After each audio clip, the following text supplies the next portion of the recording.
जो इमेजिन करने की प्रक्रिया है ना, वो बड़े-बड़े प्रॉब्लम को भी चुटकियों में सॉल्व कर देती है।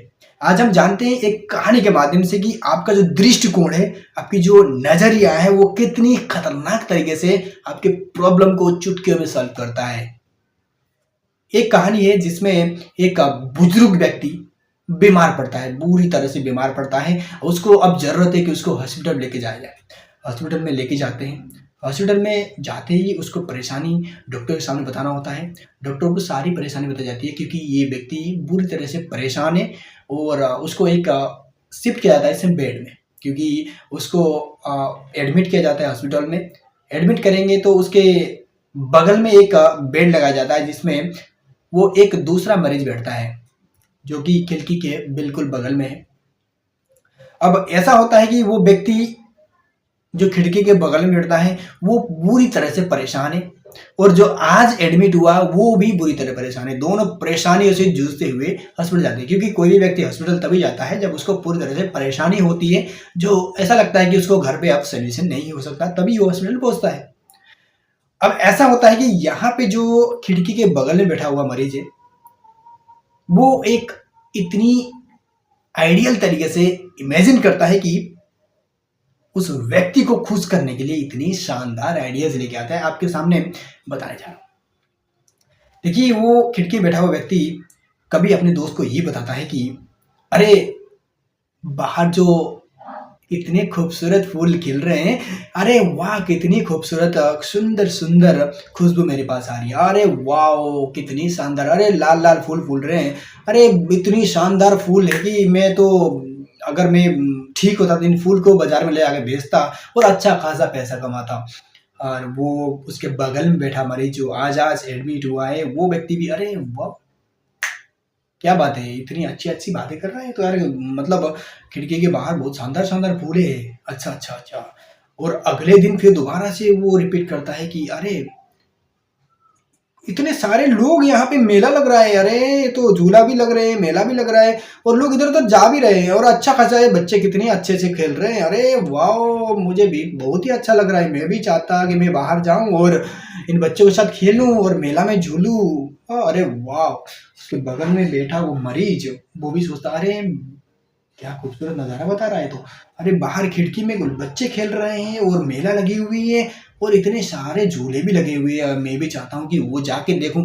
उसको भी उत्सुकता होती है कि उस बेड से फटाफट ठीक होया जाए और उस बाहर के नजरिया को देखा जाए। उसके इतने मन में इतनी जिद बन आ जाती है कि मेरे को भी जल्दी से जल्दी ठीक होना है और उस खिड़की में जाके बाहर देखना है, नजरिया को देखना है।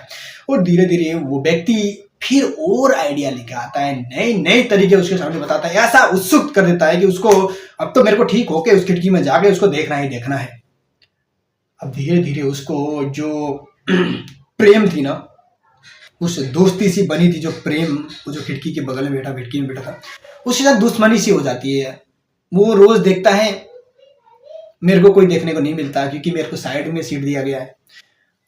अब अचानक एक दिन ऐसा होता है कि जो खिड़की के बगल में जो मरीज था, तबीयत बहुत ज्यादा बिगड़ जाती है और खांसी की वजह से उसको अटैक आता है।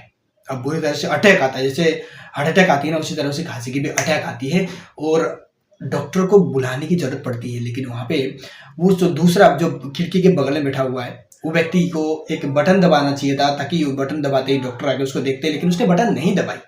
अब वो व्यक्ति मरीज पूरी तरह से तकलीफ में आ गया और सुबह पता चला कि वो व्यक्ति मर गया, मृत्यु घोषित किया गया।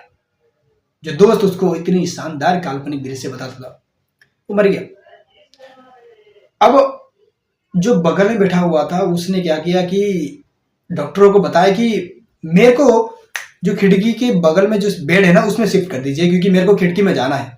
और फटाफट वो व्यक्ति को, डॉक्टर को भी मानना ही था, उसको फटाफट ले जाके उस बेड के खिड़की के बगल वाले बेड पे ही इसको शिफ्ट कर देते हैं। और जैसे ही वो खिड़की के बगल में जाके लेटता है और बाहर खिड़की से फटाफट झांकता है। उसको जल्दी होती है कि अरे वाह कितना खूबसूरत बाहर नजर है, उसको देखने की जल्दी होती है। फटाफट खिड़की के बाहर नजर दौड़ाता है, अरे उसकी तो आंखें चौंध हो जाती है। अरे अचानक हो क्या गया ये बाहर खिड़की जो नजारा है ना बिल्कुल देखने लायक नहीं है। वहां पे एक ब्लैक सी ईंटों की पूरी तरह से दीवार लगी हुई है वहां कुछ नजारा दिखता नहीं है, कुछ भी बाहर का हमें कुछ दिखता नहीं है। अब उसको समझ में आ जाती है कि मेरे को खुश करने के लिए, मुझे खुश करने के लिए इसने इतने अच्छे अच्छे काल्पनिक प्रक्रिया बताई ताकि मैं ठीक हो सकूं। मेरे लिए इसने बहुत सारी चीजें खोज खोज के मेरे को खुश करने के लिए, मुझे जल्दी से ठीक करने के लिए इतनी सारी चीजें बताई, लेकिन मैं ही उसकी तकलीफ में मदद करने की जगह उसका दुश्मन बन के बैठा और उसको मैंने खुद उसको मारा, जाने अनजाने में उसको मैंने खुद मारा। तो यहाँ पे हमें ये सीख मिलती है कि अगर आपको काल्पनिक शक्ति मजबूत बनाया जाए तो आप बड़ी से बड़ी प्रॉब्लम को सॉल्यूशन कर सकते हैं। और आप अपने दोस्तों को कभी मत खोना जो आपके लिए दिल से मेहनत करते हैं, आपके लिए दिल से चाहते हैं। उनको कभी भी दुश्मन मत समझना और अपनी दोस्ती को बरकरार रखना जो आपको दिल से चाहते हैं।